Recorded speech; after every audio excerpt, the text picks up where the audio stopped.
میرا نام افضال احمد سید ہے.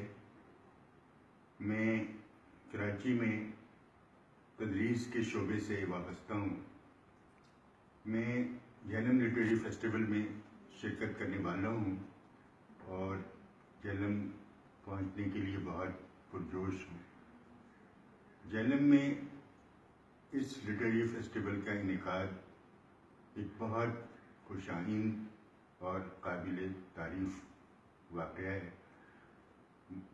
مجھے یقین ہے کہ جہلم کے لوگ جو علم و ادب اور دیگر فنون لطیفہ سے محبت رکھتے ہیں اس شرکت میں اس فیسٹیول میں شریک ہو کر اسے زیادہ سے زیادہ کامیاب بنائیں گے. میں اس فیسٹیول کے روح رواں نوید اعجاز اور ان کے ساتھیوں کو پہلے ہی سے اس تاریخی فیسٹیول کے انعقاد کے لیے مبارکباد پیش کرتا ہوں.